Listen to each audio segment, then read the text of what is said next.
جناب سکندر ایوب خان شیرپور سے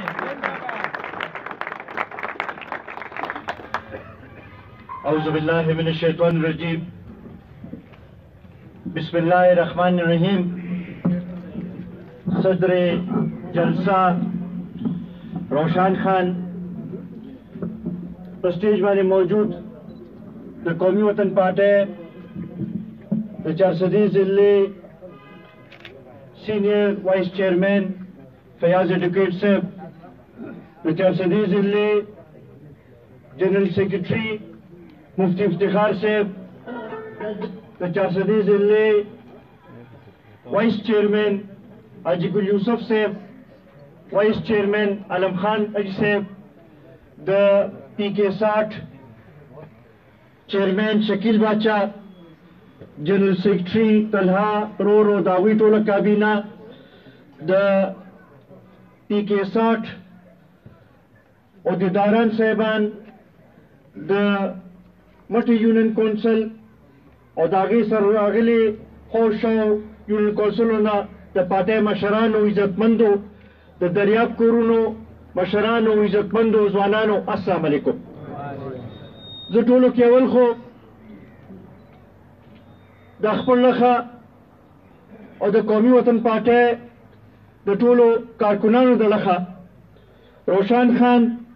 ډاکټر نعمت الله صاحب یاسر خان فضل مولا جی صاحب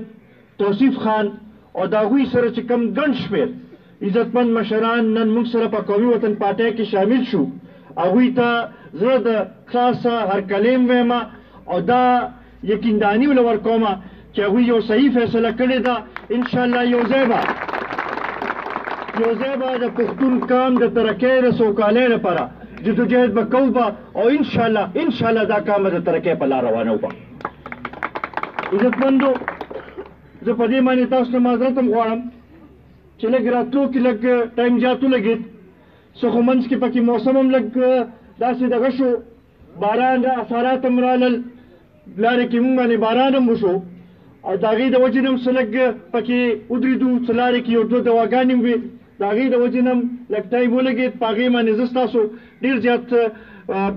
معذرت تاسو ته غواړم خو نن چې کم ګڼ تعداد کې تاسو دلته کې راغونډ شوئ کم طریقې سره چې تاسو زموږ استقبال هم وکړو کم مینې سره کم اخلاص سره چې تاسو نن دې پروګرام کې شریک شوئ ستاسو دا مینه ستاسو دا اخلاص چې دا به زه همیشه یاد ساتم او انشاءالله چې کله موقع راله انشاءالله ستاسو خدمت به مونږ کوو به او انشاءالله دا علاقه به د ترقۍ په لار روانوو عزتمندو ما نه مخکې شکیل بادشاه هم خبرې وکړې فیاض وکیل صاحب هم خبرې وکړې که مونږ وګورو نو په دې ملک کې تقریبا د 3 کاله راسه نه د تحریک انصاف حکومت دی او تقریبا د 8 کالو راسه نه زمونږ په صوبې کې د هغوی حکومت دی حکومت کې راتلو نه مخکې دوی ډېرې دعوې کړې وې او ډېرې وعدې کړې وې د نوې پاکستان جوړولو خبره یې کړې وه د مدینې د ریاست بنیاد ایښودلو خبره یې کړې وه د 1 کروڑ نوکرو ورکولو ځوانانو سره وعده یې کړې وه د 50 لکه کورونو جوړولو خبره یې کړې وه خو زه نن د ډېر افسوس سره دا وایم چې د دې باوجود چې په 3 کاله نه پوره ملک کې د حکومت دی 8 کاله راسې نه زمونږ صوبې کې حکومت دی مونږ ته داسې څه ښکاره نه شو چې په دې وعدو باندې عمل شوي مونږ که وګورو دوی خالي یو وعده مونږ ته ښکاري چې هغې سر ته رسولې ده که ستاسو یاد وي دې تحریک انصاف والو به وایي چې مونږ به سونامي راولو یاد دي که نه نو نن وګوره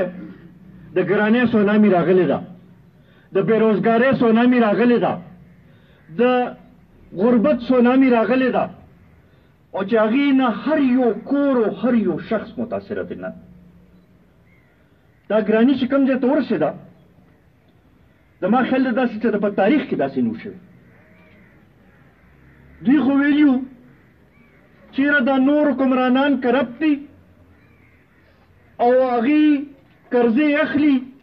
کرپشن کوي او د ملک دولت چې دی هغه لوټي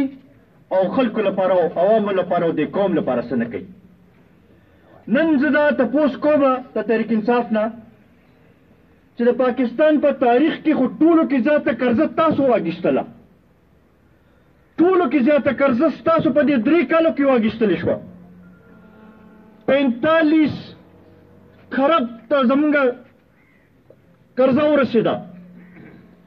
مونږ درنه دا تپوس کوو چې مونږ ته خو څه ښکاره نه شو چې د غریب په ژوند کې څه فرق راغی، د غریبانانو مشکلاتو کې څه کمی راغی. مونږ ته خو نه ښکاري چې یو مزدور چې ډېر په ګرانه سهار نه واخله ماښام پورې مزدوري وکړي چې هغه دا ووایي چې یاره زما ژوند ښه شو او ما ته لږ ښه اجرت میلاویږي. بلکې که مونږ وګورو نو په دې 3 کالو کې خو هر کس په خپل ځای باندې په دې ته حیران دی چې یاره دا اوس په دې خپل بچو له دا 2 وخته روټۍ به څنګه را پیدا کومه. د بجلی بل چې د میاشت اخر کې راشي نو زما خیال هر یو کور کې ماتم وي چې یاره دا به د کم ځای نه پوره کوو. بیا بل خواته چې وګورو روزانه په سیزنو کې اضافه کېږي لګیا ده. دا مونږ چېرته مخکې نه وو لیدلی. تېر حکومتونو کې به هم ګراني وه خو یو نرخ به مقرر شو، دا به خلکو ته اندازه وشوه چې یاره اوړه 10 روپۍ ګران شو، نو هر کس به چې دی ځان به یې لنډ تنګ کو او څه طریقې سره به یې هغه وخت تېرو. په دې 3 کاله کې هغه تروړه چې په 200 روپۍ باندې وه اوس 1500 نه زیاته ته ورسېده. داسې ده و که نه؟ د بجلی قیمتونه کم زیاته ورسېدل. چینی چې 55 روپۍ کیلو وه هغه د 100 نه زیاتو ته ورسېده. او عجیبه خبره پکې بله ده چې نن سحر اوړه په کم قیمت باندې واخلم ماښام راته واپس په هغې قیمت باندې بیا نه میلاویږي. چینی چې کم قیمت باندې سهار کې واخلم ماښام راته په هغې قیمت باندې چینی بیا نه میلاویږي. دې حده پورې چې دوایانې چې هغه د بیمارو خلکو لپاره لازمي دي او هغه دوایانې چې هغه ژوند بچ کولو والا دوایانې دي 400-500% پکې اضافه وشوه. داسې ده و که نه؟ او دې د پاسه وزیر اعظم صاحب چې راپاسي نو وایي چې دا ګراني چې ده دا د کرونا له وجې نه راغلې ده، یا راپاسي وایي چې یاره دې له زه کمیشن جوړوم چې دا معلومات وکړي چې یاره دا ګراني ولې راغلې ده. وزیر خزانه چې دی هغه نه چې تپوس وشي نو هغه وایي چې دا د IMF د شرطونو د وجې نه راغلې ده. یو هفته مخکې مې کتل وزیر اعلی صاحب تلي و بونیر ته، هلته کې چې تقریر کوو نو وایي چې دا ګراني چې ده د تېرو حکمرانانو د وجې نه راغلې ده. زه ته دا تپوس کوم چې 3 کاله خو ستاسو مو شو د تېرو حکمرانانو کارکردګي چې څه وه هغه خو وه که نه؟ اوس تاسو مونږ ته خپله کارکردګي وښایي چې تاسو دې ګرانۍ لپاره څه وکړل، تاسو څومره کبې راوستلو، تاسو د غریبانانو په ژوند کې څومره فرق راوستلو. دا حق لرو که نه لرو؟ تاسو ما ته په خپله ووایئ، جواب راکړئ.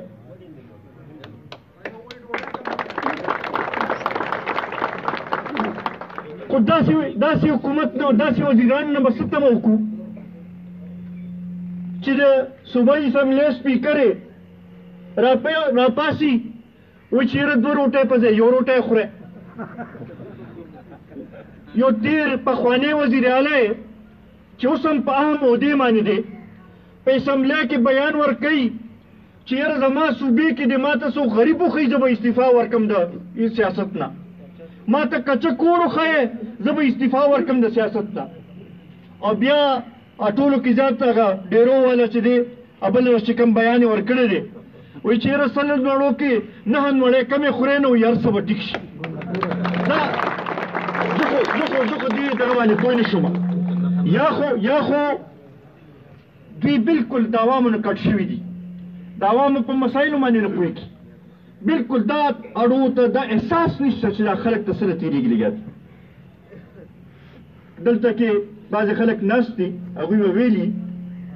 چې په فرانس کې کله انقلاب راغلی و نو هغه وخت کې موله ډېر زیات ګران شوي د خوراکو څیزونه ګران شوي د هغه وخت ملکي چې دی هغې ته چې چا وویل چې یاره داسې ګراني دا اوله ډېر زیات ګران شو نو هغې وویل چې یاره دا خلک د اوړو په ځای کیک ولې نه خوري نو دا ما ته خو دا حکمرانانو د هغې ملکې په شانتې ښکاري چې دوی ته دا احساس نشته چې دا غریب د څه نه تېرېږي پکار چې موږ ورسره همدردي وکړو موږ د دوی په مشکلاتو کې کمې راوستلو کوشش وکړو بل خوا ته چې ګورو پرون نابله ورځ بیا پټرولو په قیمت کې اضافه شوې ده پرون د بجلی په قیمت کې 1 روپۍ 95 پیسې بیا اضافه کړې ده IMF سره بیا چې کېناستل نو هغوی ته بیا شرطونه ایښي دي چې بجلی به نوره ګرانه وی پټرول به نور ګرانه وی سوی ګیس به نور ګرانه وی او هغه څیزونه چې کوم کې تاسو عوامو له ریلیف ورکوئ سبسیډي ورکوئ چې د عوامو باندې بوج را نه شي هغه به ټول ختموئ مونږ ورته دا ویل غواړو چې دا کم تاسو اوس په پټرولو په قیمت کې اضافه کړې ده مونږ یې مسترد کوو چې کم تاسو د بجلی په قیمتونو کې اضافه کړې ده مونږ یې مسترد کوو او کم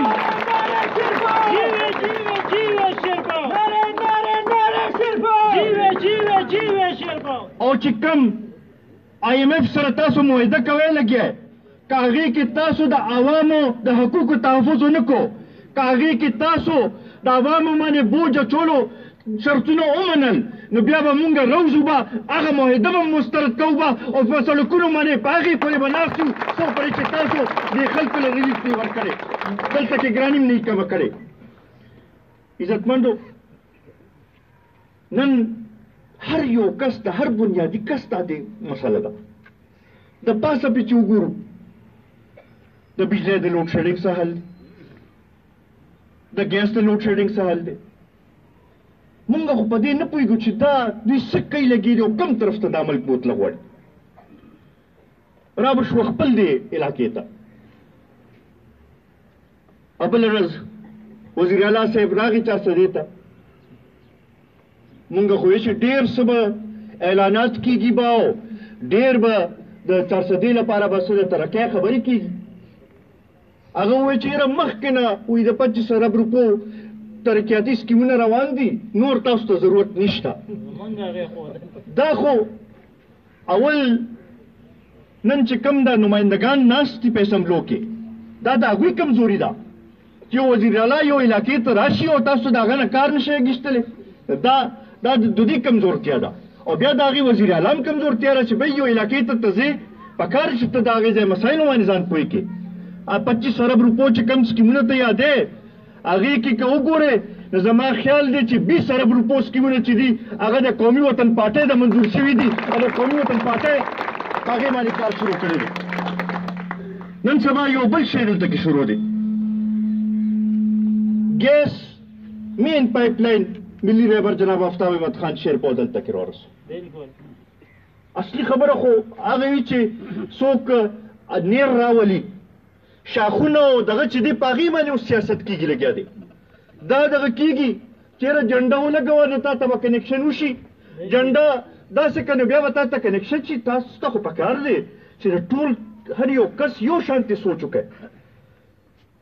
دغې ځای ته چې سړی ورسي بیا هغې کې دا دغه نه چې یاره دا زما ملګري و دا زما ملګري نه و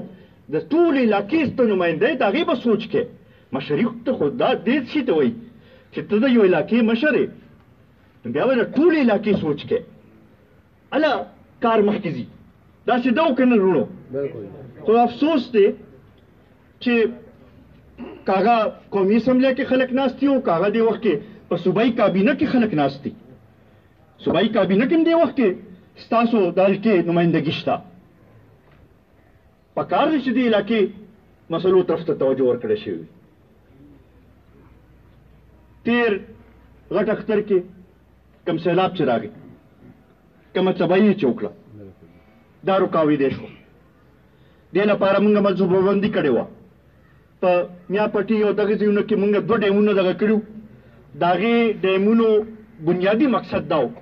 چې د سیلاب چې دی د هغې نه به بچاو شو هغه وخت کې هم چا د هغې رکاوټ کولو کوشش کړو بیا چې زمونږ د حکومت لرې شو د هغې باندې هغه شانتې عمل درآمد نه شو او هغه سکیمونه چې منظور سکیمونه وو هغه دوی نه یوړلی شو زه د دې نمایندګانو نه دا تپوس کومه چې تاسو دغه ځای کې په اسمبلو کې څه لپاره ناست دی صرف د تنخواګانو اخیستلو لپاره ناست دی که نه دغه ځای کې تاسو د دې خلکو په نمایندګۍ باندې ناست دی خو چونکې خبره دا ده ورونو تاسو ته هم پته او موږ ته هم پته ده د چا بل چا په زور هلته رسېدلي د عوامو په ووټ په ذریعه نه دي رسېدلي ځکه مسله دا ده چې توجه هغې خلکو له زیات ورکوي د عوامو مسلو طرف ته نه ورکوي مونږ همدغه وجه ده چې مونږ نن دا وایو چې د دې وخت دا ضرورت دی چې عام انتخابات دې وشي او شفاف انتخابات دې وشي د عوامو صحیح نمایندګان دې رامخکې شي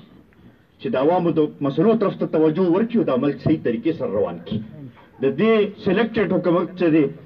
د دې د وس دا کار نه دی چې دا به دا مسایل حل کړي دغه شانتې وروڼو که مونږ وګورو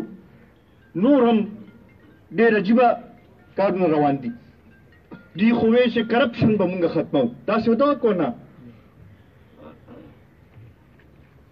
دا یې ویلي که نه په دې حکومت کې دا لومړنی ځل مونږ واورېدل چې په 1 لک باندې یو ګریډ سکیل چې دی د هغې نوکری خرڅېږي داسې ده که نه تاسو به م اورېدلي داسې ده که نه تاسو اورېدلي دي که نه